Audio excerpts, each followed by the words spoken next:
आणि सिंहगड त्यावेळेला मला असं जाणवलं की तो अक्षरशातून रुदन करत आहे.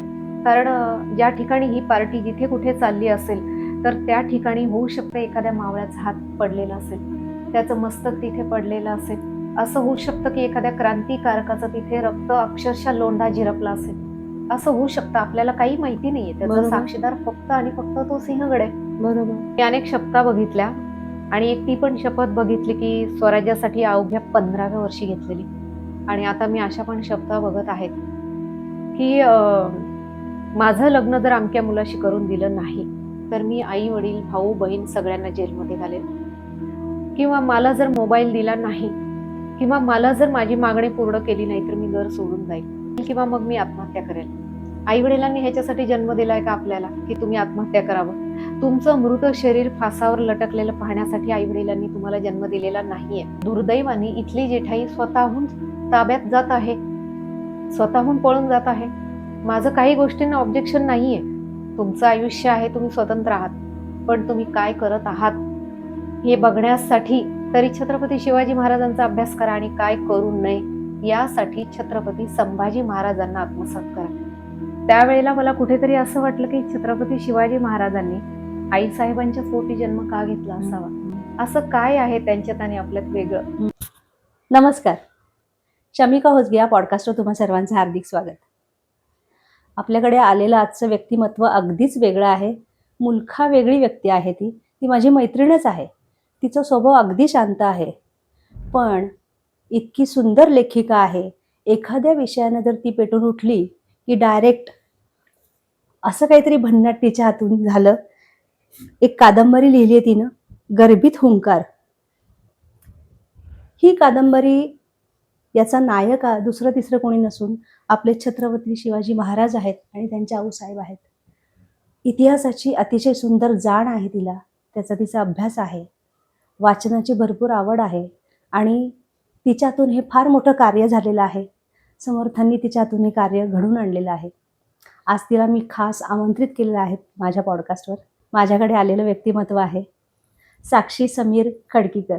साक्षी, तुझं माझ्या पॉडकास्टवर अगदी मनापासून हार्दिक हार्दिक स्वागत. धन्यवाद. आणि मी तुला सुद्धा धन्यवाद देते की तुझं पॉडकास्ट जेव्हा मी बघते त्यावेळेला माझ्या लक्षात आलं की तू खूप छान छान व्यक्तिमत्व बोलावतेस आणि एक छान व्यासपीठ तू उपलब्ध करून दिलेलं आहेस. तर त्यासाठी मी पण तुझी ऋणी आहे. काय प्रेरणा होती ग याच्या मागची? म्हणजे तुला का लिहावंसं वाटलं आणि शिवाजी महाराजांबद्दल, त्यांच्या आऊसाहेबांबद्दल? अगदी खरं सांगायचं ना शमिका, तर लग्नानंतर जेव्हा मी स्वतः एका संवेदनशील अशा अवस्थेमधून जात होते, म्हणजे जेव्हा मी स्वतः आई बनणार होते, तेव्हा मनात कुठेतरी आईसाहेब माझ्या फार बसलेल्या होत्या आणि मला असं वाटायचं की आईसाहेबांच्या पोटी छत्रपती शिवाजी महाराज जन्मले तर निश्चित त्यांच्यात वेगळं असं काहीतरी होतं आणि ते होतं त्यांचे डोहाळे. मग खरी प्रेरणा माझी त्यांचे डोहाळेच होते की आईसाहेबांचे डोहाळे जे होते तर ते वेगळे कसे, आणि त्याच्यावर चिंतन मनन केल्यानंतर ही कादंबरी माझी खऱ्या अर्थाने प्रेरणा ठरली आणि लिहून घेतल्या गेली माझ्या गुरूंच्या आशीर्वादाने. आणि अजून एक प्रसंग असा घडला होता बघ की आपल्या आयुष्यामध्ये ना काही काही प्रसंग असे घडतात की ते आयुष्यभर आपल्याला मनाला लागतात, नाही तर प्रेरणा तरी देऊन जातात. बरोबर.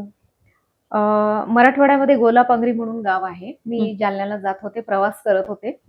त्यावेळेला मी पुढे बसलेले होते आणि माझ्या कामाच्या संदर्भात जात होते. मी कॉलेजचं वय होतं ते अर्थात, त्यामुळे बंडखोर विचार होते थोडेसे. माझ्या मागे 2 मध्यम वयातल्या प्रौढ अशा महिला होत्या. बसमध्ये होतीस तेव्हा तू? बसमध्ये होते.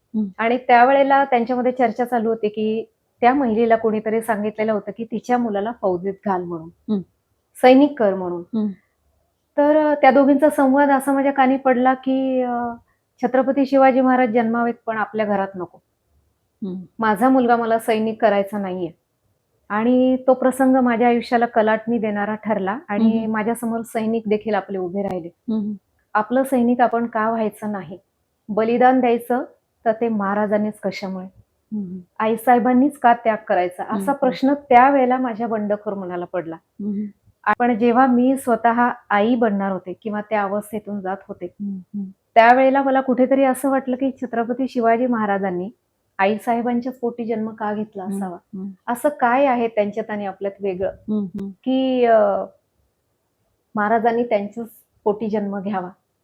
आपल्यामध्ये असं काय कमी पडतं हा विचार त्यावेळेला मी प्रखरपणे केला, प्रकर्षाने केला आणि मग ही कादंबरी खऱ्या अर्थाने जन्मली. गर्भित हाच शब्द का वापरला? खरं तर गर्भसंस्कार, गर्भातले हुंकार असं पण नाव देऊ शकली असतीस खरं तर. कसं असतं शमिका, की आपल्याला काहीतरी कोणाला तरी सुचवायचंय, हं. थेट इशारा द्यायचा आहे आणि त्याचं मन सुद्धा दुखावलं गेलं नाही पाहिजे. हं. त्यावेळेला तो जो इशारा आपण देत असतो तो गर्भित असतो, जो अत्यंत खोल असतो हं, हं. आणि तो सखोल असा गर्भित इशारा आपल्या सिंहगडाने दिलेला आहे आपल्याला. हं, हं. तो इशारा मी दिलेला नाहीये आणि तो इशारा काय आहे ते कादंबरीमध्येच कळेल आपल्याला. थोडीशी गूढ अशी कादंबरी आहे हं, हं. आणि याचा सारांश असा सुद्धा आहे, की गर्भित जो इशारा सिंहगडाने दिलेला आहे, तो जर तुम्ही पूर्णपणे आत्मसात केला, आपल्या गर्भामध्ये उतरवला, हं. तर येणारा हुंकार हा निश्चित राष्ट्रभक्त म्हणूनच तुम्हाला जन्माला येईल. जन्माला येईल असा दिसेल. आणि म्हणून ते गर्भित असा इशारा काय आहे, तो हं. सिंहगडाने का दिला हं. आणि तो शेवटीच का दिला, त्यासाठी ही कादंबरी वाचायला लागेल. मग कादंबरीमध्ये असे आणखीन वेगवेगळे किती विषय आहेत आणि कसे टप्पे आहेत या कादंबरीमध्ये लिहिलेले तू? 3 ते 4 घटना अशा घडून गेलेल्या आहेत, की ज्याच्यावर मला मंथन जास्त करावंसं वाटलं होतं. हं. सगळ्यात पहिलं म्हणजे महाराजांविषयी जे सांगितलं ते, की छत्रपती शिवाजी महाराज का दुसऱ्यांच्या घरी जन्मावेत. हं. दुसरी महत्त्वाची गोष्ट अशी होती, की आईसाहेबांचे डोहाळे जे होते ते मला फार खुणवत होते. हं. कसं कसं आहे, की मी जेव्हा स्वतः आई होणार होते, तेव्हा आपण अत्यंत संवेदनशील असतो आणि त्यावेळेला आपल्याला असं मनामध्ये वेगवेगळे विचार येत असतात. मग एक आणखी वेगळा विचार माझ्या मनामध्ये त्यावेळेला आला. आईसाहेब ह्या धाडसी होत्या, वाद नाहीये. अ, आपला पोटचा मुलगा जेव्हा परक्यांच्या दारामध्ये आहे, अडकलेला वाघ आहे पिंजऱ्यातला. त्यासोबत आपला लाडका नातू आहे, आपले लाडके मावळे आहेत. आईसाहेबांना एक मुलगा नव्हता. त्यामुळे सर्वजण हे अडकलेले होते. मृत्यूच्या पालख्या तयार होत्या.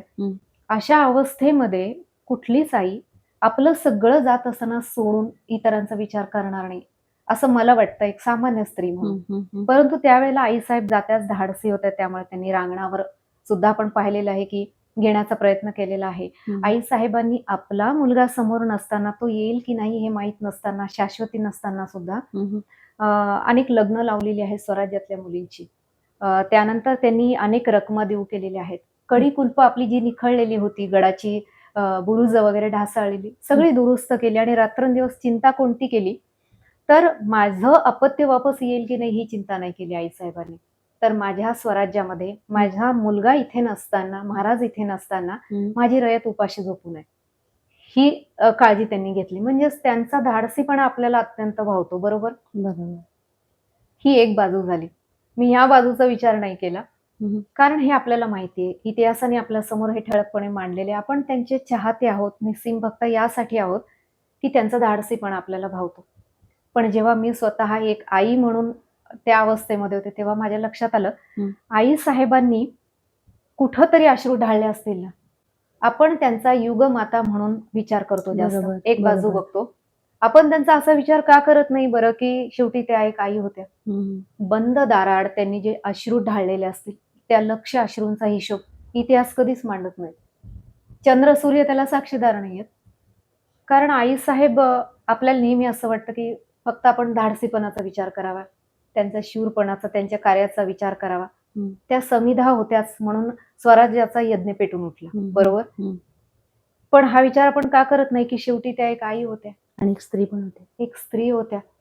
त्या काळामध्ये प्रखर असे विचार त्यांनी बाळगले. ते सोपे नव्हते हे आपल्याला मान्य आहे. पण शेवटी बंद दाराआड एका आईचं रुदन कुणी ऐकलंय का? त्या लक्ष अशा अश्रूंचा हिशोब मला मांडायचा होता.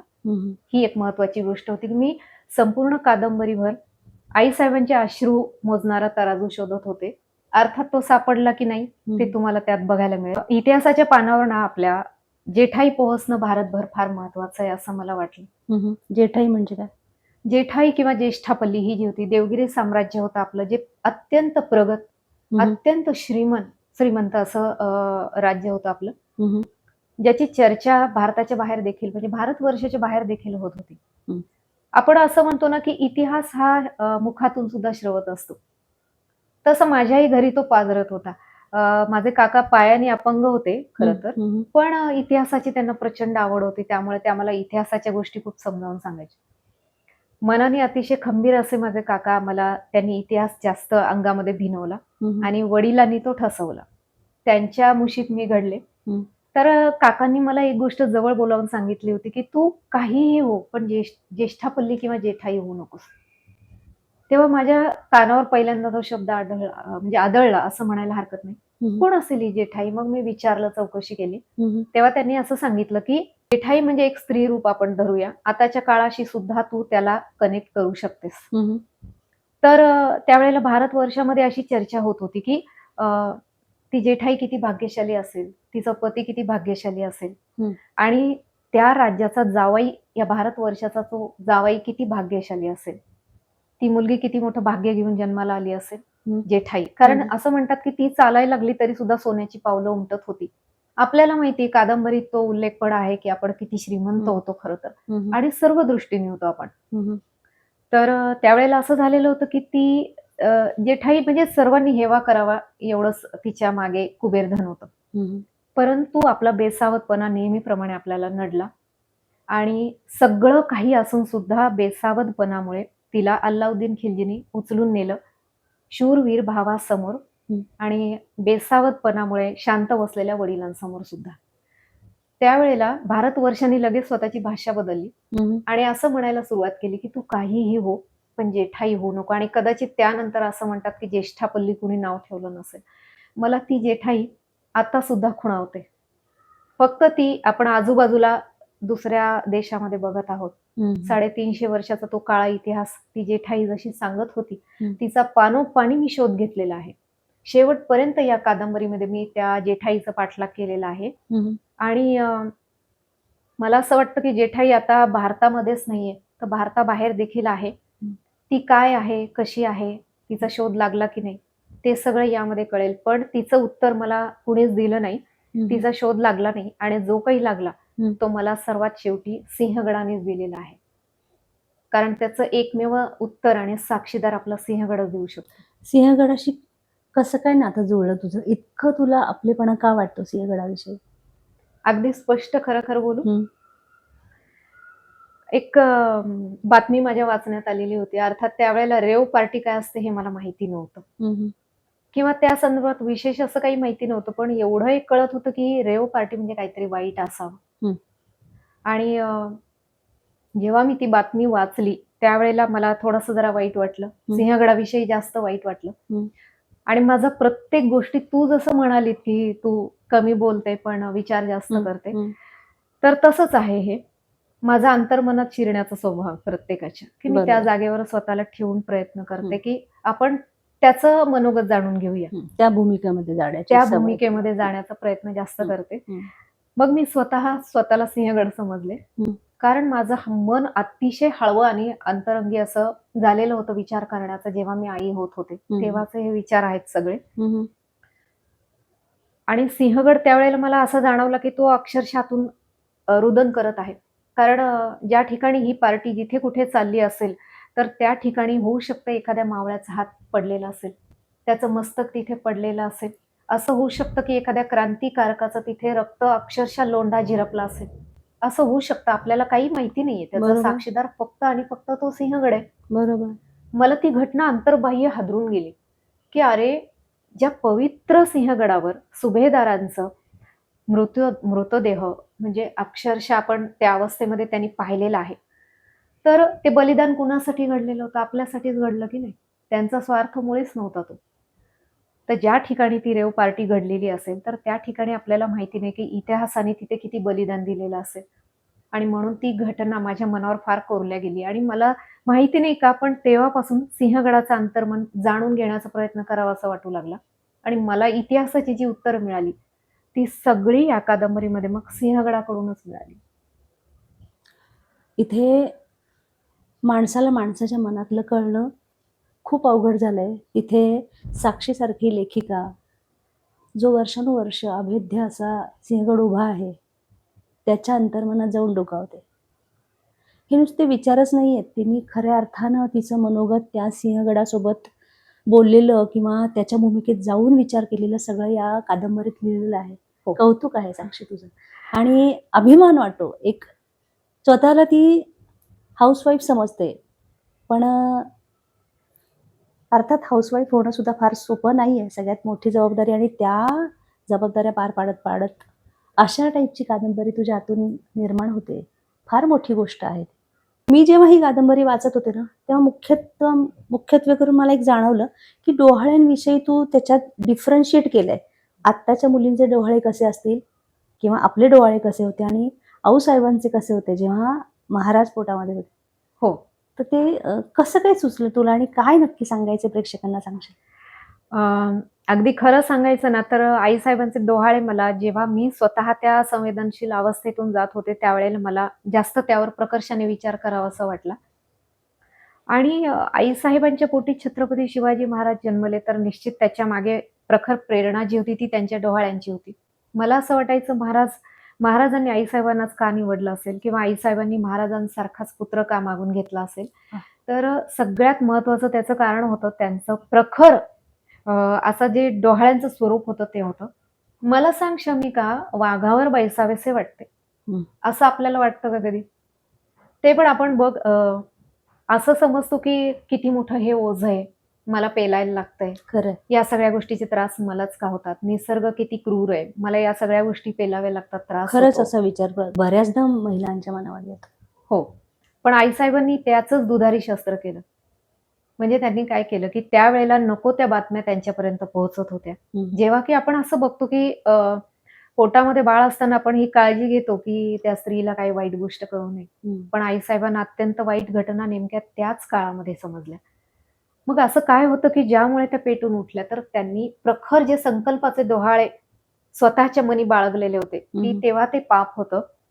त्याच्यातून महाराजांचा खरा हुंकार जन्मलेला आहे. हं. आणि ते डोहाळे असे होते, की दानाचं पात्र घ्यावंसं वाटत होतं. खलं निर्दालन करावंसं वाटत होतं. हातात तलवार धरावीशी वाटत होती. आपल्यासारख्या स्त्रियांनी देव पाण्यात बुडवून ठेवून बसणं पसंत केलं असतं. कारण की आपल्याला स्वतःला वाचवायचं असतं, गर्भाला वाचवायचं असतं. आईसाहेबांनी हा विचार केला नाही आणि म्हणून त्यांचे डोहाळे हे ब्रह्मांडाला धडका देणारे होते. तेव्हाच छत्रपती शिवाजी महाराजांच्या रूपाने त्यांच्या गर्भातून हुंकार उमटलेला आहे. म्हणून तो हा हुंकार आहे. आणि नंतर असं झालं, की मी स्वतः विचार करू लागले, की अ, आपल्या पोटी असं काहीच का होत नाही? हं. आपल्या पोटी असं प्रखर व्यक्तिमत्व का जन्माला येत नाही? म्हणजे सरसकट का असं होत हं. नाही, असं मला वाटलं. कारण त्या पण एक स्त्री होत्या. हं. आपणही एक स्त्री आहोत. त्यांना भावना होत्या, आपल्यालाही भावना आहेत. बरोबर. सगळ्या गोष्टी आहेत. हं. पण झालं काय माहिती का, की आपण म्हणतो ना, की एक सूक्ष्म निरीक्षण होतं माझं जास्त. हं. त्यावेळेला माझ्या लक्षात आलं आणि मी स्वतः त्याला अपवाद नाही. हे मी सगळ्यात आधी सांगते. मी कुणालाच दोष देत नाहीये. तर असं झालं की चिंचेची बोटकं खावीशी वाटतात. हं. पाणीपुरी खावीशी वाटते. हं. मला पावभाजी खावीशी वाटते. ह्याच्या पलीकडे कधी जावंसंच वाटत नाही. माझं बाळ प्रखर राष्ट्रभक्त असावं. ते असं मला वाटत का नाही त्यावेळेला आणि मी पेटून उठून ते डोहाळे का स्वतःच्या अंतर्मनामध्ये जागवत नाहीये, हा विचार माझ्या मनात आला. अजून एक मुद्दा मला मांडावासा वाटतो, की आपलं ध्येय काय असतं बघ हां, आताच्या मुलींचं म्हणा, म्हणजे मी हे पण मान्य करते, की त्यात आपण काही वेगळे नाही आहोत. हं. त्यामुळे मी काही जरी बोलत असलं, की स्वतःला पण त्यामध्ये गृहीत धरते. त्यामुळे कुणाला दोष नाही. तर माझं बाळ मला लांबडं हवं असेल, त्यानंतर मला असं वाटतं, की माझा बाळाचा रंग असा असावा, तसा असावा. माझं बाळ अमक्या हिरोसारखं दिसावं. माझं बाळ तशा हिरोईनसारखं दिसावं. पोस्टर्स लावलेले असतात. पोस्टर्स लावलेले असतात आणि फार तर श्रीकृष्णाचं लावलेलं असतं. हं. बाकी ह्याच्या पलीकडे आपण जात नाहीत. बरोबर. कृष्णनीती आपल्याला नको असते. पण कृष्णासारखं एक सुंदर बाळ हवं असतं. म्हणजे काय? तर आपण फक्त मानवी शरीराकडे पाहतोय. आपण आतमध्ये डोकावतच नाहीये. आणि आईसाहेबांनी हे केलेलं नाही, याच्या विरुद्ध केलेलं आहे. त्यांनी प्रखर असा राष्ट्रभक्त आणि प्रचंड शूर असा सूर्य आपल्या पोटी मागून घेतलेला होता. आपल्या हे गावी पण नसतं. आपल्याला असं वाटतं, की नाही माझं बाळ जर मला वर्णाने असं असावं असं वाटत असेल, मग नारळ पाणी पितो, खडी साखर खातो. अजून कोण काय सांगेल त्या सगळ्या गोष्टी करतो. बरोबर. पण त्याच्या मेंदूला खुराक आपण देतोय का? ती प्रखर राष्ट्रभक्ती आपण त्याच्यामध्ये भिनवतोय का? मला असं वाटलं, की आपण बरोबर तिथेच कमी पडतोय म्हणून. आपले डोळे सगळ्यात जास्त जर कुठे कमी पडत असतील ना, तर माझं बाळ कसं दिसावं ह्याच्यापेक्षा कसं असावं याचा विचार आपण करतच नाही. ते जास्त महत्वाचं आहे. आणि म्हणून ठीक आहे, तुम्हाला जसं हवं तसं तुम्ही मान्य आहे बाबा. आई होताय पहिल्यांदा, माहिती नसतं. एक कल्पना पण केलेली असते. 100% तसा विचार तुम्ही करा. खा, प्या, सगळ्या गोष्टी करा. पण मला असं वाटतं, की राष्ट्राच्या दृष्टीने आपण सैनिक घडवायला हवाय आणि त्याचा विचार आपण डोहाळ्यामधूनच आपल्या बाळापर्यंत पोहोचवायला पाहिजे. कादंबरीमध्ये आईसाहेबांच्या बिरुदाबद्दल तू लिहिलंयस. काय आहे ते बिरुद? बघ, शिवगर्जना जेव्हा आपण ऐकतो ना, तेव्हा अंगावर अक्षरशः शहारे येतात. मग त्यावेळेला मला असं वाटलं, की मी आईसाहेबांशी माझी निष्ठा जास्त असल्यामुळे म्हण किंवा त्यांचा विचार त्यावेळेला मी जास्त करत असल्यामुळे म्हण, हं. मला असं वाटलं, की आईसाहेबांवर असं का नाही? मी अनेक पुस्तकांमधून बघण्याचा प्रयत्न केला, अनेकांना विचारण्याचा प्रयत्न केला, हं, हं. की आईसाहेबांबद्दल असं काही आहे का गर्जना वगैरे किंवा अशा काही गोष्टी आहेत का? हं, हं. मला फारसं काही प्रतिसाद मिळाला नाही. हं. मग असा विचार केला, की आपण प्रयत्न तर करू शकतो. आपल्या पाठीशी खंबीर गुरुशक्ती आहेच आहे. हं. अनेक हनुमंताचे हात माझ्या पाठीशी आहेत. मग आपण ह्या सगळ्या गोष्टींचा प्रयत्न करायला काय हरकत आहे? म्हणून मग ती बिरुदावली केलेली आहे, राजमाता बिरुद म्हणून. हं, हं. त्यामध्ये आईसाहेबांना बालपणीपासून ते आईसाहेबांचं संपूर्ण कर्तृत्व आणि शिवाय स्वराज्य संकल्पक शहाजीराजे साहेबांच्या पत्नी हं. इथपर्यंत त्यांचा संपूर्ण प्रवास त्या बिरुदामध्ये मांडलेला आहे. आणि मला एक सांगायला आवडेल, की अनेक प्रतिक्रिया अशा मिळालेल्या आहेत, की आम्ही असं बिरुद यापूर्वी कधी ऐकलेलं नाहीये म्हणून. अर्थात कर्ता-रामच. साक्षी, कादंबरी तुझी आहे, संकल्पना तुझी आहे. तुझी कादंबरी म्हणून तुला वेगळेपण काय वाटतं त्याचं? अगदी खरं सांगायचं ना, तर लग्नानंतर असं झालेलं होतं, की पेपरला माझ्या पुन्हा मी जसं म्हटलं तसं वाचन जास्त करते. हं. तर ॲसिड जळीत एका मुलीची कहाणी मी वाचली होती त्या काळामध्ये. हं. आणि त्यावेळेला मला आपलं मन कसं असतं बघ, घाबरलेलं असतं. कदाचित आई आपण त्यावेळेलाच होत असतो, जेव्हा आपल्या पोटात बाळ असतं, हं. भीती असते. हं, हं. तेव्हा मी सुद्धा संशयित आई झालेली होते. आणि मला एक क्षण खरोखर असं वाटलं, की मला मुलगी नकोय म्हणून. हे वास्तव आहे, हं, हं. की स्त्री देहाचा मला तिटकारा नव्हता. हं, हं. पण माझ्या मुलीवर असा प्रसंग आला, तर मी ते सहन करू शकणार नाही. असा क्षणभर माझ्या मनात तेव्हा विचार आलेला होता. आणि असं वाटलं, की मुलीचा देह म्हटल्यावर तिच्याकडे सगळेजण वाईट नजरेने बघणार. हं. मुलगा जर असेल, तर त्याच्याकडे कोणी वाईट नजरेने बघणार पण हं. नाही. हं. मला त्यावेळेला अर्थात हे लक्षात आलं नाही, की त्यालाही व्यसनाची भीती आहे म्हणून. त्यामुळे आपण समान न्याय दिला पाहिजे. पण शेवटी मी एक भेदरलेली आई झालेली होती त्यावेळेला. म्हणजे हं. आई पण आपल्यामध्ये मुरवत असतो ना निसर्ग हं. त्या हं. काळामध्ये. हं. हं. तसं झालं आणि मला असं वाटू लागलं, की मला खरोखर मुलगी नको. नंतर असं झालं, की 9 महिने मी मुलगा असो, मुलगी असो, काय असेल ते असो, पण शक्यतो मुलगा असो म्हणून गर्भसंस्कार केले. हं. हे अत्यंत प्रामाणिकपणे मी कबूल करते. माझी मुलगी पण कदाचित ऐकत असेल हे. हं. पण मुलगी झाल्यानंतर मी थोडीशी धास्तावलेली होते. त्यावेळेला मात्र असं झालं, की माहिती नाही का, त्या रात्री मी थोडासा विचार करत होते, की हिचं पालन-पोषण आता मी कसं करू? बाहेर अतिशय लंपट गिधाड फिरत आहेत. अतिशय वाईट लोकं फिरत आहेत. माझ्या मुलीला कोणी पळवून तर नेणार नाही ना. माझ्या मुलीची अमृता देशपांडे जी भोसकून मारलेली होती ती होणार नाही ना. माझ्या मुलीची तू हे मेरी किरण म्हणून जाळून मारलेली अक्षरशः जिवंत तडफड करून करून मेलेली वीणा देशमुख तर होणार नाही ना. असं मला अक्षरशः खरोखर वाटत होतं. हे मी अगदी प्रांजळपणे कबूल करते. हं. थोडीशी धास्तावले होते मी. पण नंतर मला जसं म्हटलं या कादंबरीमध्ये पूर्ण सांगितलं, की मला पानोपानी आईसाहेब खुणावत होत्या. आईसाहेबांनी प्रत्येक ठिकाणी मला मार्गदर्शन केलेले, मला उभं केलेलं आहे. कदाचित मी आज आहे ती आईसाहेबांमुळे पण आहे असं पण मी म्हणू शकते. माझ्या मनाला टेकू मिळालं आणि पानोपानी जेवढं काही बालपणापासून वाचलेलं होतं किंवा ऐकलेलं होतं, इथे पुन्हा आईसाहेबांचा धाडसीपणा माझ्या कामी आला. आणि लक्षात आलं की नाही आईसाहेबांनी तर असंच केलं असतं. आईसाहेबांनी तर आपल्याला तसं सांगितलं असतं. आणि एक प्रसंग असाही घडला बघ, माझ्या मुलीशी मी चर्चा नेहमी करायची. म्हणजे आताच्या तरुण पिढीसोबत आईचं आणि वडिलांचं बॉन्डिंग असणं अत्यंत गरजेचं आहे. हे देखील या कादंबरीमधून तुम्हाला शिकायला मिळेल. हं. मुलीशी चर्चा करीत असताना ती मला म्हणाली, की "आई, जर समजा असे काही प्रसंग वाईट आले, तर आईसाहेब जर देहात असत्या म्हणजे तर आपल्या समोर त्या असत्या, तर त्यांनी कसं आपल्याला म्हणजे कसं आपल्याला सांगितलं असतं, की आपण त्या प्रसंगाने कशी सुटका करून घ्यावी."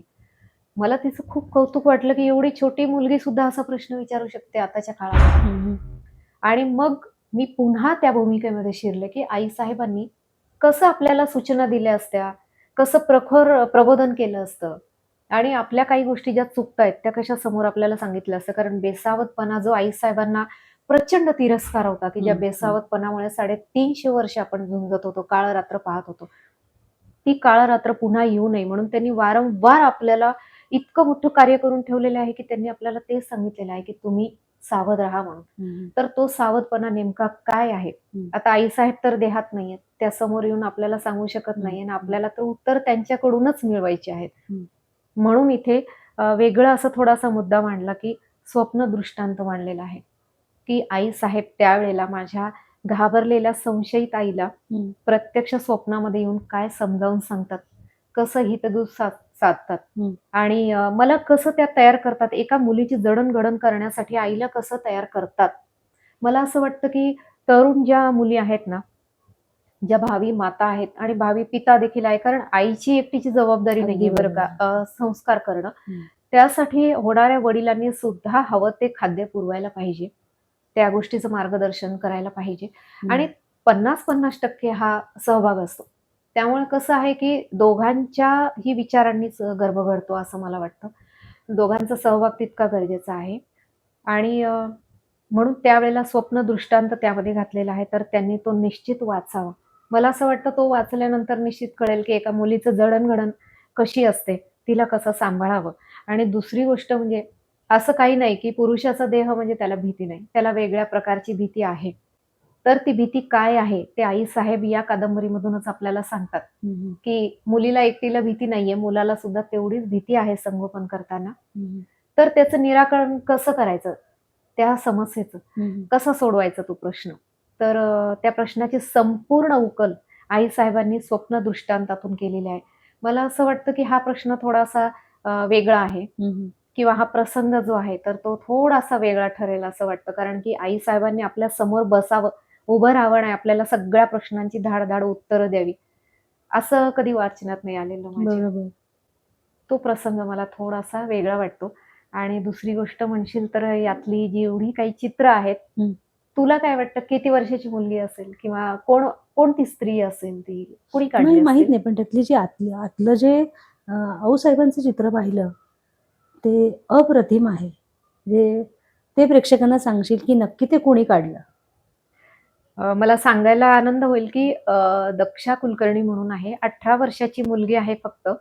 एवढी अप्रतिम चित्र तिने साकारलेली आहेत आणि ती पण कमी बोलते आणि कार्य करून दाखवते.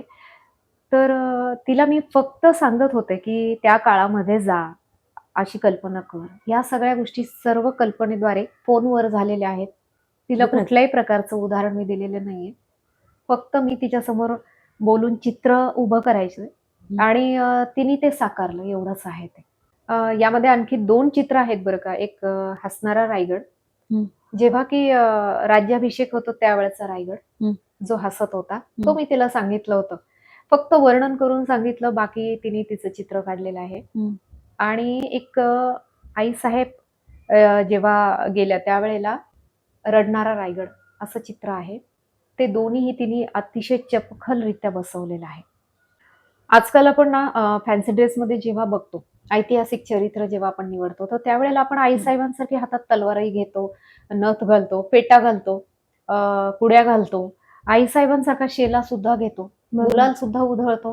ह्या सगळ्या गोष्टी आपण करतो. अगदी एवढंच काय तर आपण घोड्यावर सुद्धा बसतो. बरोबर की नाही? ह्या सगळ्या गोष्टी करतो, परंतु आत्मसात आपण त्यातून काय करतोय? खरोखर आऊसाहेब आपल्याला भिनवता आलेले आहेत का? ते जर तसं असेल तर आपण खरोखर पुढची पिढी त्या पद्धतीने घडवत आहोत का? आपण फक्त मला असं स्पष्ट वाटतं की फॅन्सी ड्रेस पुरतं मर्यादित राहिलेलो आहोत. गुलाल उधळून शिवजयंती आपण साजरी करतो. निश्चित आपल्या मनात अत्यंत प्रेम आहे, त्याच्याबद्दल मला काही म्हणायचं नाही. पण मला असं वाटतं की खरोखर आपण कुठेतरी वैचारिक दारिद्र्यात खितपत पडत आहोत. म्हणजे आपल्याला ते आत्मसात नाही करता येत. आणि मला थोडंसं आधुनिक परिस्थितीनुसार बोलायला पण स्पष्टपणे आवडणार आहे शमिका. छत्रपती संभाजी महाराजांचं जे बलिदान आहे, ते अशा पातळीवर आहे की ज्याची आपण कल्पना करू शकत नाही. तो चित्रपट मी अर्धा पाहिला आणि त्यानंतर मी बघू पण शकले नाही. अतिशय मानसिक वेदना झाल्या मला. कारण आपण जर कल्पना करू शकत नाही, तर हे बलिदान करण्यामागचं कारण काय होतं? अतिशय दयनीय असे हाल त्यांच्या वाट्याला आले. हे आपण पाहिलेलं आहे. आणि तरी सुद्धा आपण अजिबात सुधारतच नाहीये. आता आजकालची पिढी बघ, ज्याच्यावर माझा सगळ्यात जास्त कटाक्ष आहे. ठीक आहे, एका वयामध्ये काही गोष्टी होतात. झालं गेलं सुटलं. पण तुम्ही सुधारायलाच तयार नाहीयेत ना. महाराजांनी एक तर पहिला मुद्दा माझा असा आहे, की का बलिदान केलं ह्याच्यावर तुम्ही किती चिंतन करतात? काय कारण असेल असं, की महाराजांनी त्या गोष्टी औरंगजेबाला ज्या हव्या होत्या त्या केल्या नाही? काय कारण होतं? आपल्यासाठी एवढा त्याग करण्याची त्यांना गरज काय होती? आता महाराजांच्या शपथेचा जेव्हा मी विचार करत होते, छत्रपती शिवाजी महाराजांच्या 15व्या वर्षी महाराज शपथ घेतात आणि अवघं राष्ट्र गंगासागर करतात. आता कसं आहे, माझा कटाक्ष हा आहे, की आपण सतत म्हणतोय बघ, की 350 वर्षाचा वनवास, 350 वर्षाची काळ रात्र ही त्यावेळेलाच होती का? हं. मधला एक थोडासा काळ जर सोडला, तर ते कार्य पुन्हा सुरू झालेलं आहे. आज आपण तो विचार त्या दृष्टीने विचार का करत नाही आहोत? आपल्या आजूबाजूची जी राष्ट्र आहेत, बांगलादेश आहे. आपण अनेक गोष्टी बघतो, व्हिडिओ बघतो, ह्या सगळ्या गोष्टी बघतो. ती काळ-रात्र तिथे सध्या चालू आहे. आपण ती सध्या भोगत आहोत. पण आपण तरीही सुधारलेलो आहोत का? अजिबात नाही. आपल्या घरातून आपण दुसऱ्यांच्या घरात जावं, असं आपल्यामध्ये काय कमी आहे? आपली संस्कृती कमी श्रेष्ठ आहे का? उच्च दर्जाची आहे. आपले आई-वडील आपलं पालन-पोषण करण्यामध्ये कुठे कमी पडत आहेत का? अजिबात नाही. आपण अतिशय लाडात, सुखात वाढत आहोत. आपण कुठल्यातरी संमोहनाला बळी का पडायचं? आणि सगळ्यात महत्त्वाची गोष्ट, इथे तुम्हाला काय कमी आहे, की कुणी तुम्हाला संमोहित करू शकतं? ती एक जेठाई होती, की जी दुर्दैवी होती. आताची जेठाई जर पाहिली, तर ती आई-वडिलांना जेलमध्ये घालण्यासाठी टपलेली आहे, आसुसलेली आहे. मला असं वाटतं, की काय गरज आहे बरं? काय गरज आहे? मी अनेक शपथा बघितल्या आणि एक ती पण शपथ बघितली, की स्वराज्यासाठी अवघ्या 15व्या वर्षी घेतलेली आणि आता मी अशा पण शपथा बघत आहेत, की माझं लग्न जर अमक्या मुलाशी करून दिलं नाही, तर मी आई-वडील, भाऊ-बहीण सगळ्यांना जेलमध्ये घालेल किंवा मला जर मोबाईल दिला नाही किंवा मला जर माझी मागणी पूर्ण केली नाही, तर मी घर सोडून जाईल. मग मी आत्महत्या करेल. आई-वडिलांनी ह्याच्यासाठी जन्म दिलाय का आपल्याला, की तुम्ही आत्महत्या करावं? तुमचं मृत शरीर फासावर लटकलेलं पाहण्यासाठी आई-वडिलांनी तुम्हाला जन्म दिलेला नाहीये. आपल्या धर्मासाठी तुम्ही सुद्धा काही ना काहीतरी देणं निश्चित लागतात. छत्रपती संभाजी महाराजांनी काय द्यायचं आहे समाजाला, हे तुमच्या समोर स्पष्ट आणि परखडपणे आदर्शासमोर ठेवलेला आहे. तो आपण का घेऊ शकलेलो नाहीये? आपल्याला योग्य अशी शपथ का घेता आलेली नाहीये? ती काय घ्यायला पाहिजे? हे आपल्याला छत्रपती संभाजी महाराज अतिशय छान पद्धतीने समजावून सांगतात. आता विचार करा, त्यांच्या अखेरच्या 40 दिवसांची आपण कल्पना सुद्धा करू शकत नाही. प्रत्येक जणाच्या मुखामधून तुम्हाला हे ऐकायला मिळेल. पण आपण आत्मसात काय केलं? पुन्हा तोच मुद्दा. काहीच आत्मसात केलेलं नाहीये. आज जर दुसऱ्या राष्ट्रामध्ये, दुसऱ्या देशामध्ये जर एखादी जेठाई बळजबरी पळवून नेल्या जात आहे, तो काळ पुन्हा तिथे येऊन थांबलेला आहे. उद्या आपली जेठाई इथे सुरक्षित नाहीये. दुर्दैवाने इथली जेठाई स्वतःहून ताब्यात जात आहे. स्वतःहून पळून जात आहे. माझं काही गोष्टींना ऑब्जेक्शन नाहीये. तुमचं आयुष्य आहे, तुम्ही स्वतंत्र आहात. पण तुम्ही काय करत आहात, हे बघण्यासाठी तरी छत्रपती शिवाजी महाराजांचा अभ्यास करा आणि काय करू नये, यासाठी छत्रपती संभाजी महाराजांना आत्मसात करा. तर आणि तर तुमच्यामध्ये येणारे जे वाईट विचार आहेत, ते येणार नाहीत. कुठेतरी तुम्ही थांबायला हवं असं मला वाटतं. आज दुसऱ्या राष्ट्रामध्ये चालू आहे. उद्या आपल्या घरामधून जेठाईला हाताला धरून पळवून नेणं काही अवघड राहणार नाहीये. हेच ही कादंबरी तुम्हाला सांगते. इथून पुढे आपल्याला एक जेठाई जपायला हवी आहे आणि ती जर आपल्याला सांभाळायची असेल, तर ती पोटामध्येच आपल्याला घडवायची. एक मुलगा ज्याचं आयुष्य मोबाईलमध्ये वाया चाललेलं आहे, व्यसनामध्ये वाया चाललेलं आहे, तर आपल्याला त्या मुलाचं मनगट खंबीर करायचं आहे आणि राष्ट्रासाठी आपल्याला सैनिक करायचं आहे. आता सतत महाराजांनी इथे असायला हवं होतं, आईसाहेब असायला हव्या होता, हा विचार पण करणं चुकीचं आहे. युगपुरुष हे एकदाच घडत असतात. युगमाता ही एकदाच घडत असतात. का त्यांनी शस्त्र घ्यायची, आपण आपली शस्त्र म्यान करायची. तुम्ही लढा, तुम्ही सगळ्या गोष्टी करा आणि आम्ही आयतं ताट खातोय. तरीही आम्ही सुधारत नाहीयेत. त्यांनी आपल्याला करायला खरं तर काहीही शिल्लक ठेवलेलं नाहीये. फक्त आपल्याला आहे ते जपायचंय. मग आपण का सोडून जात आहोत? याचा विचार करण्यासाठी सुरुवातीच्या पहिल्या टप्प्यामध्ये ती कादंबरी तुम्हाला हेच शिकवते, की तुम्ही सोडून जावं, असं आपल्या संस्कृतीमध्ये काहीही नाहीये.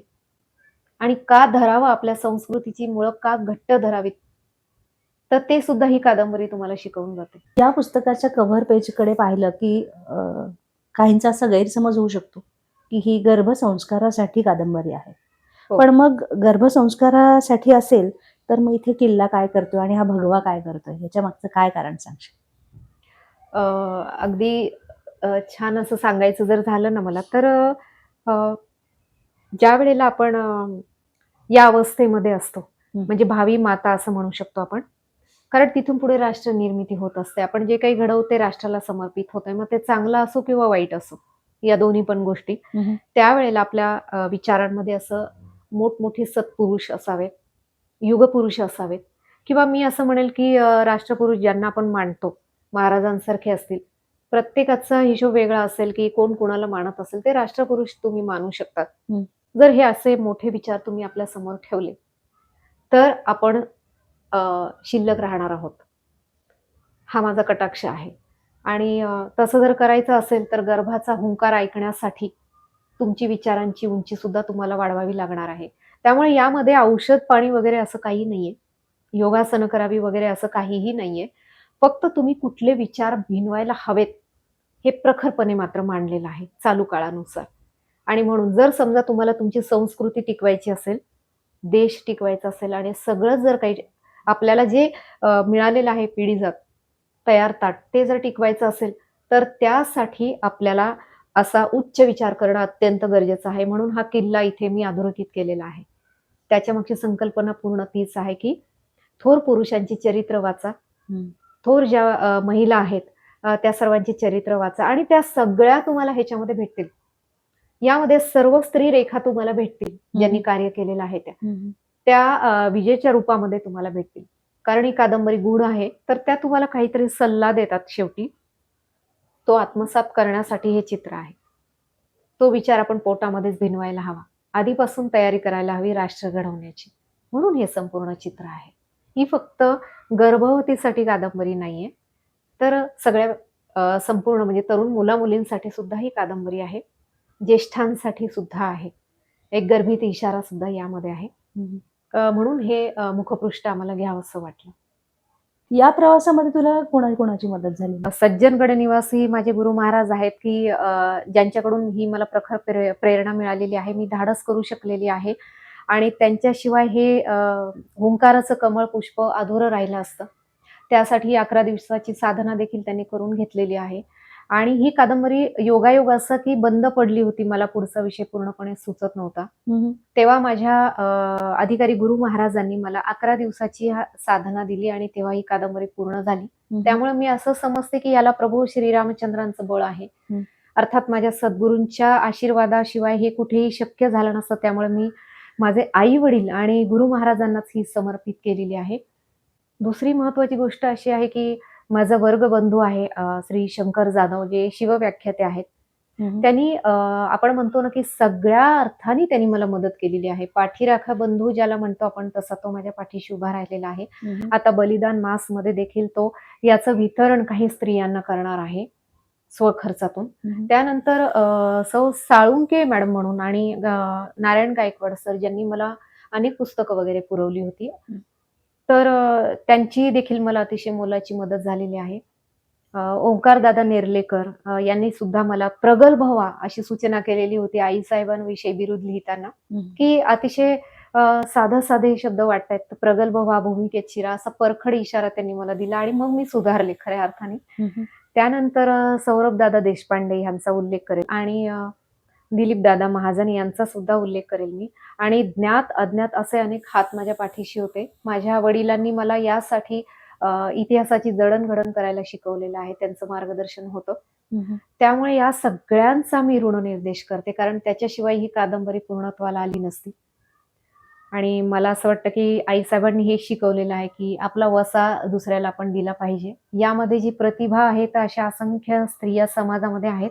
त्यांच्यापर्यंत ही कादंबरी पोहोचावी अशी माझी इच्छा आहे. आणि यासाठी जर संदर्भ विचारशील तर फारसे माझ्याकडे ते नाहीयेत.